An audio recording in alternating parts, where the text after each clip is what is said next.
Subscribe करके bell icon पे click करें। जज़ाकल्लाह। इमाम अबू हनीफा का कौल और सही हदीस दोनों में टकराव हो तो किसे माने? कामरान अहमद बांग्लादेश से। अहले हदीस हजरात कहते हैं कि इमाम अबू हनीफा ने फरमाया कि मेरे बाद अगर कोई सही हदीस मिल जाए तो मैंने जिस हदीस पर फतवा दिया है वो बातिल हो जाएगा। क्या ये बात सही है?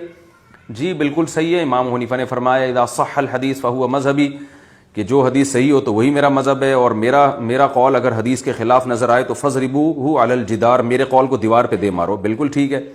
लेकिन बात यह है कि इमाम हनीफा ने ये फरमाया उलमा के बारे में, और ये काम उलमा कर चुके हैं। इमाम अबू हनीफा ने बाज़ ऐसे अक़वाल कहे हैं कि जो उनके शागिर्द थे अबू यूसुफ और इमाम मोहम्मद रहिमहुमुल्लाह ताला, उनको उस कौल के खिलाफ सरी हदीस मिल गई तो उन्होंने फिर इमाम अबू हनीफा के कौल के खिलाफ फतवा दिया, और वही फतवा फिर जो उनके खिलाफ था वही फ़िक़्ह हनफ़ी का हिस्सा बन गया। इसकी बहुत सारी मिसालें मिलती हैं।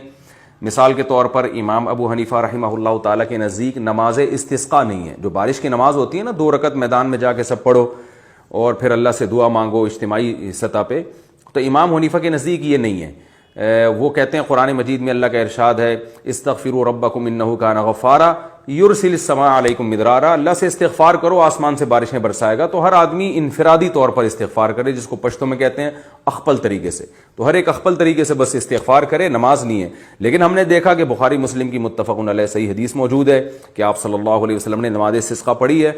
तो इमाम अबू हनीफा के जो शागिर्द थे उनको जब ये हदीस मिली तो उन्होंने इमाम अबू हनीफा के कौल को छोड़ दिया, और फ़िक़्ह हनफ़ी में अब नमाज इस्तिस्क़ा है, यानी ये फ़िक़्ह हनफ़ी का हिस्सा बन गई है। तो याद रखें, फ़िक़्ह हनफ़ी इमाम अबू हनीफा के अक़वाल का नाम नहीं है, बल्कि फ़िक़्ह हनफ़ी इमाम अबू हनीफा या कभी इमाम अबू यूसुफ, कभी इमाम मोहम्मद, इनके अक़वाल हैं।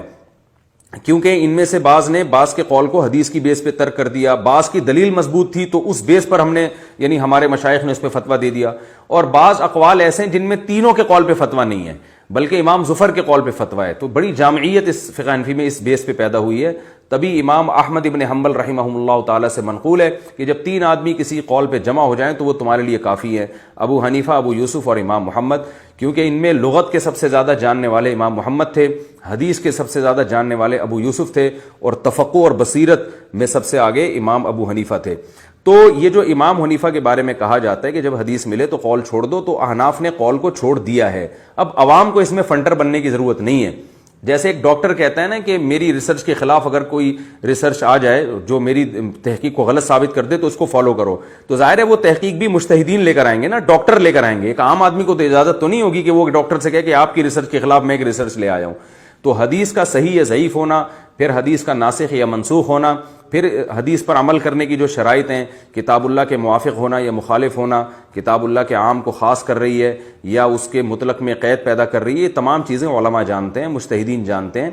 तो ये आमी आदमी को इजाज़त नहीं है, क्योंकि उलमा ये काम पहले कर चुके हैं। जैसे इमाम अबू हनीफा के यहाँ दारुल हर्ब में हरबी से सूद लेना जायज़ है, लेकिन इमाम अबू यूसुफ और इमाम मोहम्मद का फतवा है कि अल तलाक़ हराम है। फतवा अहनाफ ने इसी पर दिया है कि सूद लेने की दारुल हर्ब में भी इजाज़त नहीं है। तो फ़िक़्ह हनफ़ी सिर्फ इमाम अबू हनीफा के अक़वाल का नाम नहीं है।